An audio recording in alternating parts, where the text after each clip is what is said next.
नमस्कार बच्चों। पिछले दिनों हम पढ़ रहे थे कि काले मेघा पानी दे। इसके 2 पार्ट हम पढ़ चुके हैं। इसका तीसरा और आखिरी पार्ट आज हम पढ़ेंगे। आइए देखते हैं।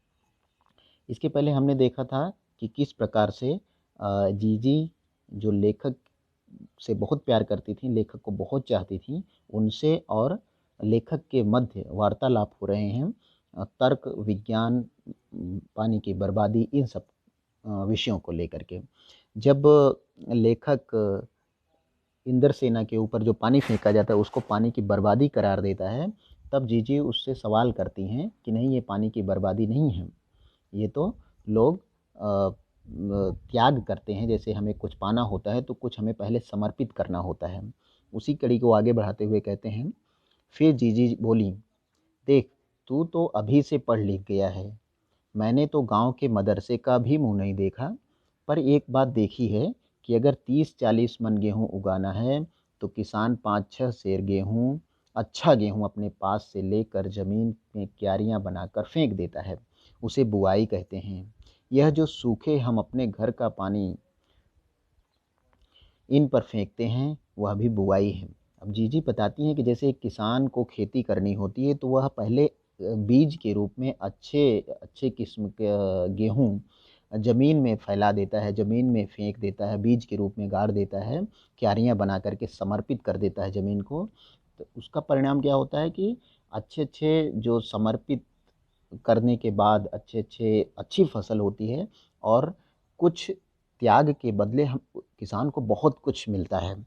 तो कहते हैं कि जिस प्रकार से किसान समर्पित करता है, गेहूँ थोड़ा-सा खेत में बो देता है और फिर उसके बदले उसको ढेर सारा अनाज मिलता है, उसी प्रकार पानी भी जो हम इनके ऊपर फेंक रहे हैं, 1 बाल्टी पानी, वह जो है एक प्रकार से एक बुआई है। आगे कहते हैं कि यह पानी गली में बोएंगे तो सारे शहर, कस्बा, गांव पर पानी वाले बादलों की फसल आ जाएगी। अब ये बहुत बड़ी बात उसकी जीजी बोल रही हैं कि जब हम पानी यहाँ पर फेंक रहे हैं तो ना केवल गांव में पानी बरसेगा, बल्कि शहर, कस्बा, गांव, इन हर जगहों पर पानी की बरसात होगी। यहाँ पर ग्रामीण संस्कृति में जो गांव के लोग होते हैं वो केवल अपने फ़ायदे के लिए नहीं सोचते हैं।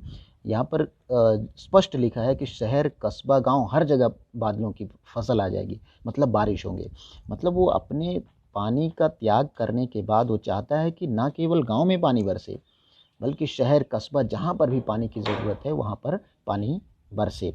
मतलब इससे पता चलता है कि ग्रामीण पृष्ठभूमि से जुड़े हुए लोग कैसे एक सार्वभौमिकता में जीते हैं, कैसे विश्व बंधुत्व की भावना उनके अंदर होती है। हम बीज बनाकर पानी देते हैं, फिर काले मेघा से पानी मांगते हैं। सब ऋषि मुनि कह गए हैं कि पहले खुद दो तब देवता तुम्हें चौगुना अठगुना करके लौटाएंगे भैया। कहते हैं कि हमारे ऋषि मुनि, अब यहाँ इसके पहले हमने देखा कि वह बोल रही है जीजी कि हमने तो मदरसे का मुंह भी नहीं दे, मतलब वो कभी पढ़ने के लिए किसी शिक्षा के मंदिर या मदरसे या स्कूल विद्यालय में नहीं गई है, लेकिन उसने ये बात सुनी है कि ऋषि मुनि कह गए हैं कि पहले हमें खुद देना चाहिए, तब हमें ईश्वर से प्राप्ति की अपेक्षा रखनी चाहिए। जब हम थोड़ा सा देते हैं तो उसके बदले हमें उसका 4 गुना या 8 गुना हमें वापस मिलता है। यह तो हर आदमी का आचरण है जिससे सबका आचरण बनता है।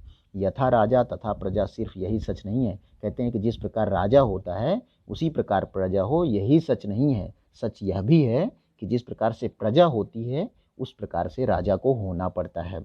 यही तो गांधी जी महाराज कहते हैं। अब गांधी जी, आपको पता होगा कि स्वतंत्रता आंदोलन के एक प्रमुख पुरोधा के रूप में उभर कर आए थे और भारत देश को आज़ाद कराने में उनका बहुत बड़ा योगदान था।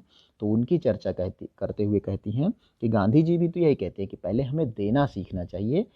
अब ये पाठ हमें ये भी बताता है कि हमारे केवल पहले अधिकार पहले नहीं आते हैं, पहले हमारा कर्तव्य पहले आता है। जीजी का एक लड़का राष्ट्रीय आंदोलन में पुलिस की लाठी खा चुका है, तब से जीजी गांधी महाराज की बात अक्सर करने लगी थी। यहाँ बताते हैं कि जीजी का एक बेटा राष्ट्रीय स्वतंत्रता आंदोलन में भाग ले चुका है और उसमें शामिल रहा था, जिसके कारण उसे पुलिस से मार भी पड़ी थी। जब से ऐसा हुआ है तब से गांधी जी की बात जीजी के मुंह से प्रायः निकलने लगी थी। आगे देखिए, इन बातों को आज 50 से ज़्यादा बरस होने को आए, पर ज्यों की त्यों मन पर दर्ज हैं। कभी कभी कैसे कैसे संदर्भों में ये बातें मन को कचोट जाती। अब लेखक अंत में बताता है कि इस घटना को बीते हुए लगभग 50 से ज़्यादा साल हो गए हैं, बरस मतलब साल, लेकिन उसकी स्मृति उसके मन में, उसके मस्तिष्क में अभी भी दर्ज है, अभी भी अंकित है। कभी कभी कैसे कैसे संदर्भों में, कहते हैं कभी कभी इससे जुड़ी हुई जब संदर्भ आते हैं, इससे जुड़ी हुई घटनाएं घटित होती हैं तो हमारा मन कचोट उठता है। हम आज देश के लिए करते क्या हैं? कहते हैं कि हम आज देश के लिए क्या कर रहे हैं? मांगे हर क्षेत्र में बड़ी बड़ी हैं, पर त्याग का कहीं नाम निशान नहीं है।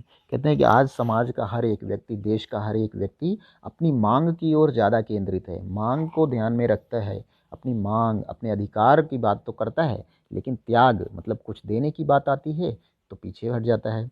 अपना स्वार्थ आज एकमात्र लक्ष्य रह गया है। कहते हैं कि आज के मनुष्य स्वार्थी हो गए हैं, जबकि त्याग की भावना उसमें कम होने लगी है। हम चटखारे लेकर के इसके या उसके भ्रष्टाचार की बातें करते हैं, पर क्या कभी हमने जांचा है कि अपने स्तर पर, अपने दायरे में हम उसी भ्रष्टाचार के अंग तो नहीं बन रहे हैं? कहते हैं कि आज जिसे भी देखो भ्रष्टाचार की बड़ी बड़ी बातें करता है कि ये दल भ्रष्ट है, ये नेता भ्रष्ट है, ये अधिकारी भ्रष्ट है, यहाँ भ्रष्टाचार है। लेकिन क्या हम अपने गिरेबान में झांक करके देखते हैं कि कहीं हम भी तो उस भ्रष्टाचार के अंग नहीं हैं? अगर ऐसा नहीं करते हैं तो यह गलत है। पहले हमें अपने बारे में देखना चाहिए कि क्या हम उस भ्रष्टाचार को दूर करने या कम करने के अंग बन रहे हैं या नहीं।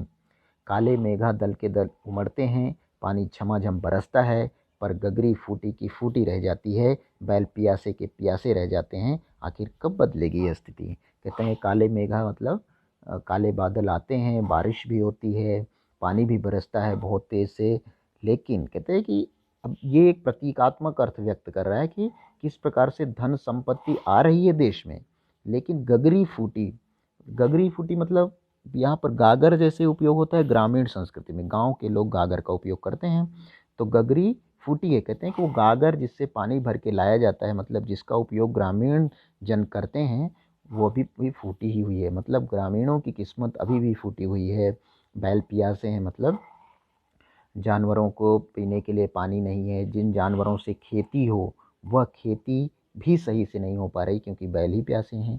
मैं यहाँ कुल मिला के मतलब है कि भले ही विकास हो रहा है, धन संपत्ति बढ़ रही है देश में, लेकिन अभी भी ग्रामीण संस्कृति उस विकास से कहीं ना कहीं अछूती है, पीछे है। भले तमाम विकास के दावे किए जा रहे हैं, लेकिन अभी भी ग्रामीण जन बहुत जहाँ जो एकदम जहाँ पिछड़ा क्षेत्र है वहाँ पर भी अभी विकास की लहर नहीं पहुँच पाई है।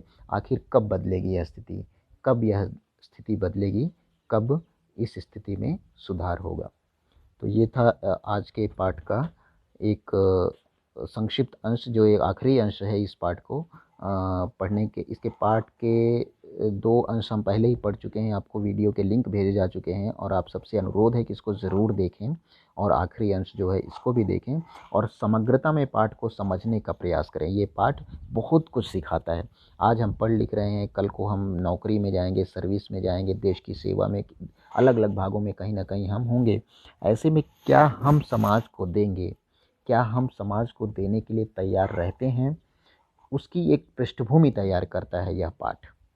उम्मीद है आपको समझ आया होगा।